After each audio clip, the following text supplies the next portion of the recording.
Alright, welcome back to the game, guys. Already started once again. I would really kind of hope that these guys would be able to just put their differences aside for a better game, but we'll see what happens. Spawning here in the lower right corner of Heavy Rain, this massively large, this incredibly new map. It is the Red Zerg player from Team Acer, Nerchio. And his opponent in the upper left, playing for mYinsanity, coming from Canada, living in Europe, joining the team house, training with some of the best that Europe has to offer. It is the Blue Zerg player, mYinsanity's Kane. Some people in chat asking about the sub emotes. Yes, the tempo emoticon is live. Rock and roll with it, guys. Anyways, for Kane, I don't know. Like, his aggression was not a bad choice. To go for the Banelings, to go for the Zerglings, I say fantastic. The problem was you're coming against a player like Nerchio, who has seen that and used it himself millions of times in the past. It's kind of like trying to use your fire with fire. Like, it's a dumb saying, and I never know why that one never made sense, because all you would do is make more fire and cause more destruction. But against Nerchio, he's always going to be a player who's prepared for that. Now, he just went down a little bit of an earlier pool. I think he's expecting Kane to follow up with even further aggression, but I don't think he's going to be doing anything too insane himself here. Heavy Rain is a really fun map if it gets to the third base scenario. Not that it ever really does in Zerg matches, I feel, because, of course, the natural's easy enough to secure. It's like any other map, but taking your third leaves it so vulnerable from multiple angles for run-bys, and if you try to take the third over here, same deal. Like, it's really easy for Zerg play to shut it down, but unlike other races who are worried about turtling up, trying to get walls erected, or pylon SimCity set up, Zerg players are already used to having really exposed third bases. So, as weird as it is to consider, this is like the one map where third base you would think still would be okay for a Zerg, but it ends up not being most of the time. Anyways, Kane's gas and Nerchio's gas are coming out pretty much around the same time, so if either is planning to go for... You know what I would love... This is so dumb, and this is not a good idea. Like, if you're a Zerg player, don't listen to this. But I would love to see both players just go for two-base Zergling all in, and have like what is basically almost a tug-of-war in the middle of the map, just constantly flooding lings back and forth.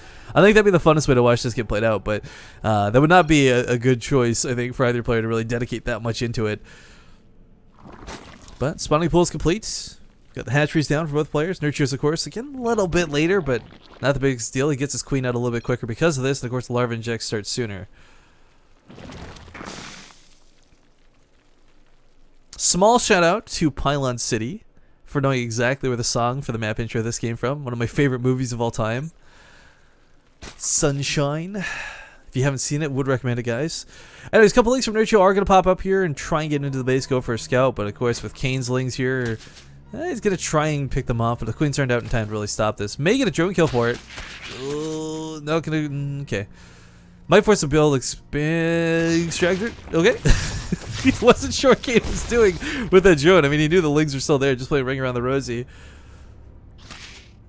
But anyways, guys, yeah, currently it is, of course, a best of 3, and I want to reiterate that it's a best of 5 between these two teams. So this is kind of the perhaps deciding match. If Kane can bring this back 2-1, then Team mYinsanity won 3-1 here in the semifinals versus Team Acer. But Nerchio's got a pretty good lead, and if he closes this series out 2-0, it will be Nerchio versus Joshi once again in the finals. And I gotta tell you, once again, first off, I'm hoping Kane can bring this back. First blood. But even if he doesn't, I'm not gonna be too upset, because the finals is a really sick match laid out for your viewing pleasure, guys. Gets the scout off this time, though, with the ling. Sees that Nerchio does have that gas down. No quick layer or anything insane. Unfortunately, kind of limited on what he can do.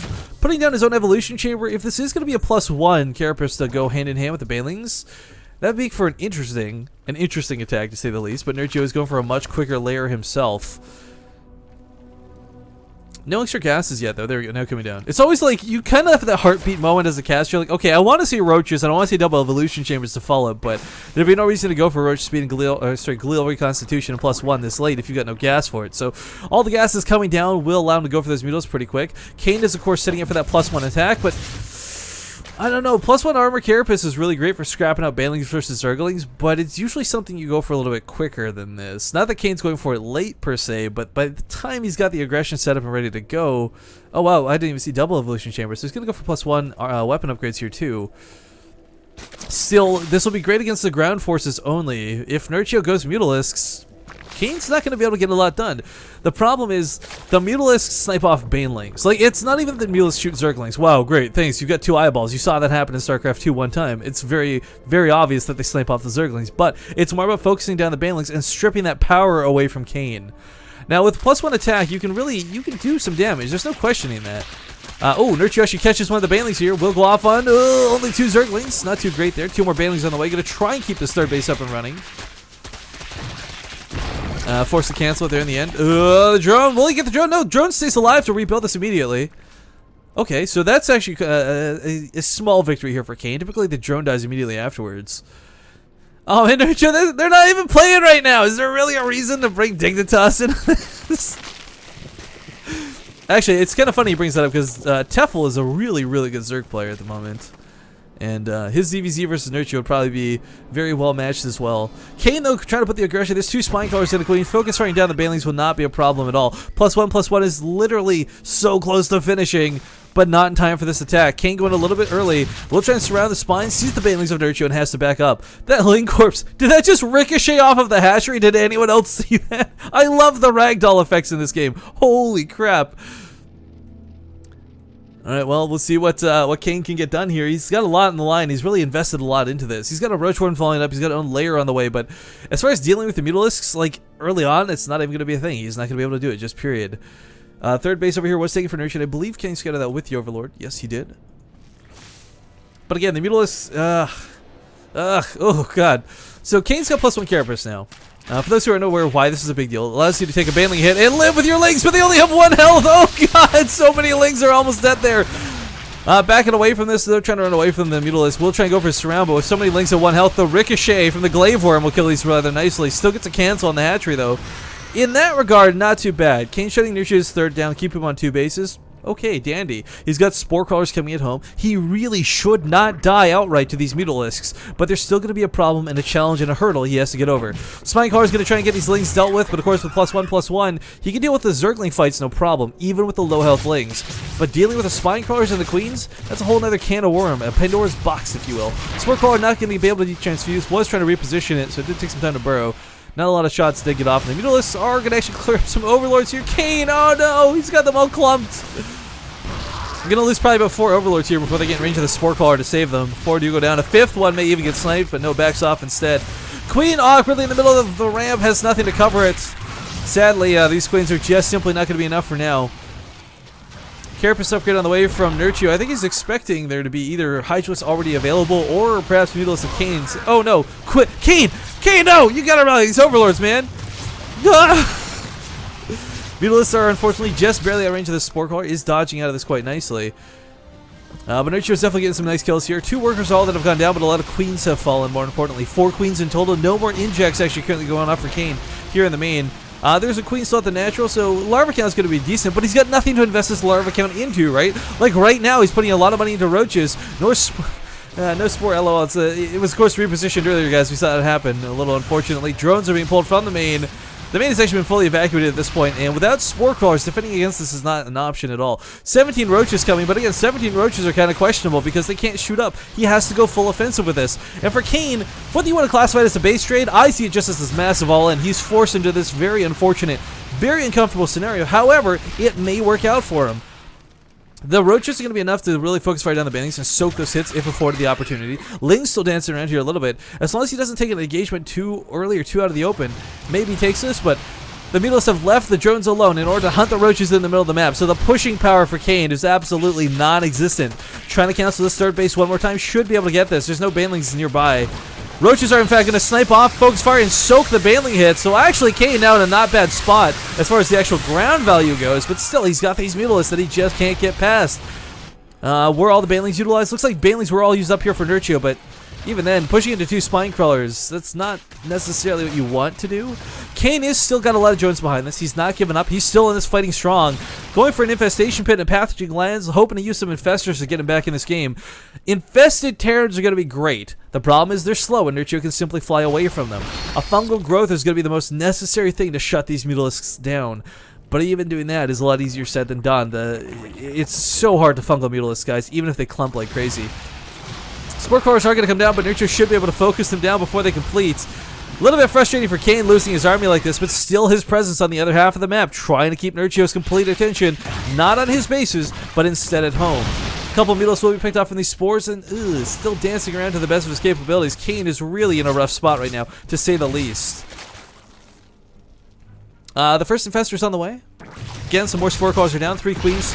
Everything is huddled up around these hatcheries right now. But the biggest thing Kane is doing, the #1 thing that is keeping him in this game, guys, he's not killing drones, he's not even winning these army fights, but he's keeping the third base down. Nerchio's economy is not and cannot and will not be in that snowball phase anytime soon. Kane is an entire base above his opponent. The drone count might be similar, but he's mining a little more efficiently. It's not much, but it's what's keeping him in this game. It's why he's not completely screwed and why he didn't GG out. I think it's great. Kane's actually not in a bad spot so far. He's not ahead by any means, but as soon as Nerchio establishes that third base, it becomes a little more risque for Kane. Now, Nerchio did get his +1 weapon upgrades, and he's got +2 for melee on the way, so these Zergling fights are going to start to go in his favor, but more importantly, the Banelings can start one-shotting the Zerglings once again. So if Kane is going to be careless, oh god, loses a lot of links to that.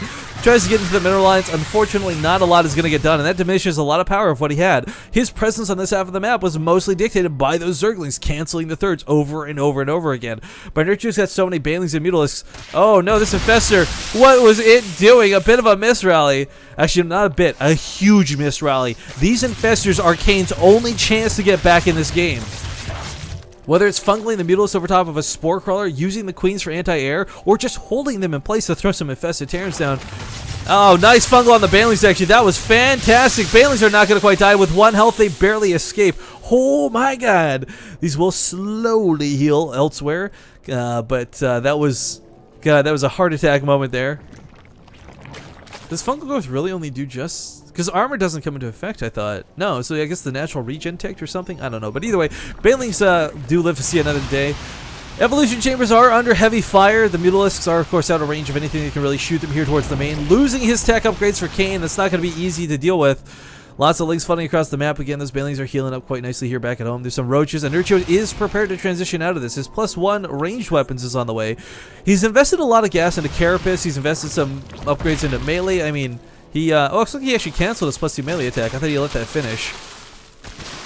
But Nerchio's spending a lot of gas where he doesn't need to.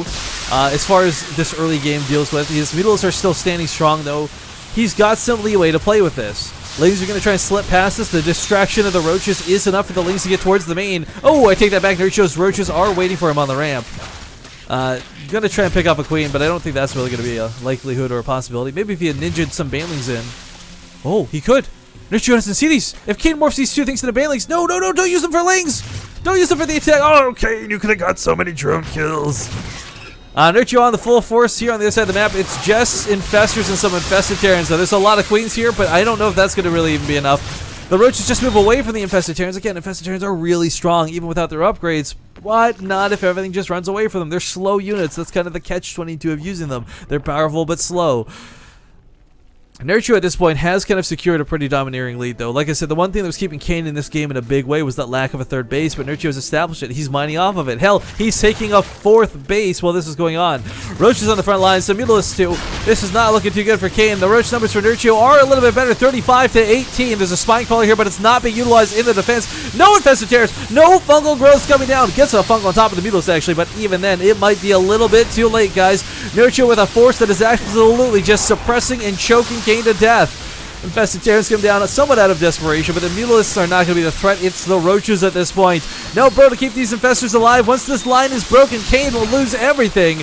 Good game is going to be called, and Nerchio will take the series 2-0 in the end. That will give us the tie game, though, guys. 2-2 for the overall team score. Acer ties it up. More importantly, though, that brings Nerchio into game number 5 versus Jakshi in the ace match. So one last best of 3 to decide everything between what is probably 2 of the better players on each of their respective teams.